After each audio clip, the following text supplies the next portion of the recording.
Hey guys, it's Brianna, and today we are going to be making our own tool roll. So here is one that I picked up from a hardware store for the tools, and it just wasn't as efficient as I would like. The tools move around, it's really bulky and just not a good fit. So I went to my local craft store, got some duck canvas, and started with the tools, laying them on the fabric and kind of measuring how far I want the slots to be for the tools that I have. I'm not going to give you the measurements because it's going to be different depending on what tools you're putting in yours or even the sizes of the tools. So right now I'm just folding over the fabric with the tools in it. You want your highest tool in there and just mark down how big you want the flap to overlay. Mine's about 6 inches, and then cut off the excess. So as you can see, there's a lot of material left over, so I'm just going to fold that up for another craft.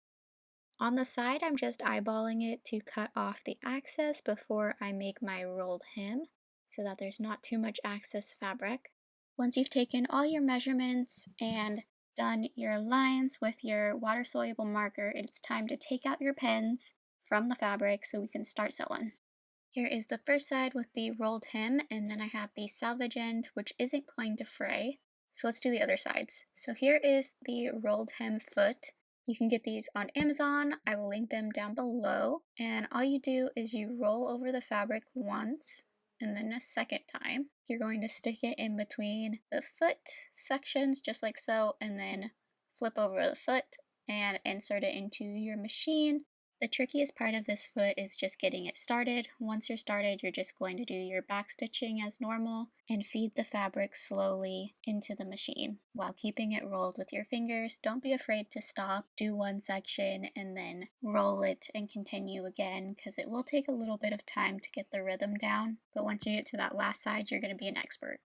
Although the rolled hem foot makes it really easy to make nice seams, the corners are really hard to do because you can't get in there with the foot at the very end. So just use your fingers to fold it over and then stitch over the top. To create the pockets, pin the sides with your measurements in mind. You don't want it too deep, but you also don't want it too shallow to where your tools that are super tall aren't exactly fitting correctly. If your tools vary in sizes like mine, go with the biggest size that fits the majority of the tools. In those smaller sizes, we will address how to prevent them from falling into the very deep parts of the pocket. Mine's about 7 inches. Use a top stitch to secure both sides. Now that you have one giant pocket, stick in your tools one by one and mark them off with a ruler and water-soluble marker to figure out how big you want each slot to be, or use your predetermined measurements and just mark them off like I am doing to create a guide for us to sew. It's hard to see the lines that I'm drawing, but I could see them while I'm sewing. If you have trouble seeing the lines, just go ahead and stick some pins in there to determine where your next stitch needs to be. The reason I waited to mark this off is because with the side seams as well as the rolled hem, it changes where the measurements would be. I wanted the slots to be even, and that would have made it a little bit difficult. I would have had to determine, okay, how much material does it take for the rolled hem and how far in am I doing the side seams, and I honestly just kind of went the easiest route and I'm marking them off afterwards because I can mark them off and then whatever I have left over I could either make that a pocket for itself, or I can shift everything so that it's even throughout.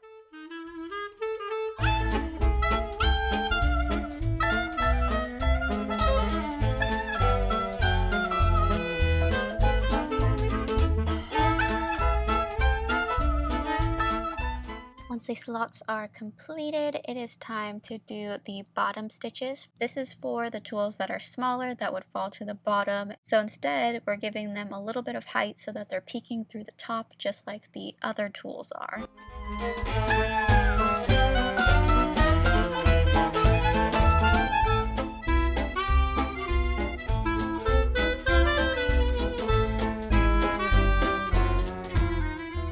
The tool roll is almost done. We have all our pockets and slots.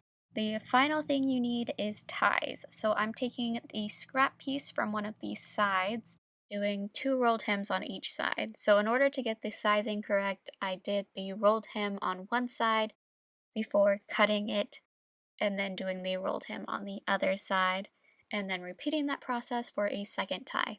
Now you could instead use some bias tape or some ribbon or faux leather, faux suede to create your ties. That would be a lot easier than this, but I wanted them to be the same color as the tulle roll, and since this fabric frays, this was the best idea I could come up with. Since I didn't know where I wanted to place my ties, I ended up just doing the top stitches all the way down, but if you know where you want to put your ties, go ahead and leave part of it open for the ties to fit in. I'm just seam ripping it out, which is not that complicated either. Placing 2 ties on the one side, you want it to be closest to your largest tulle or your largest pocket. So for this to look aesthetic, I just did one facing one way and the other facing the other way, as you can see for the rolled hem, pinned it a bunch of times, and then just created the top stitching back the way that it was with the 2 ties in place. All that's left to do is to fill it up and test it out.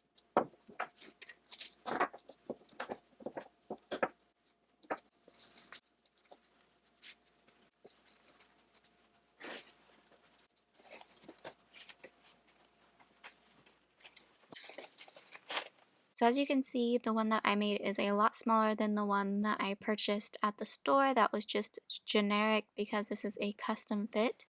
Another cool thing about customizing is the fact that I could use material that could be machine washable, so if it gets really dirty or anything, I can throw it in the washing machine. The one that I got at the store, I couldn't.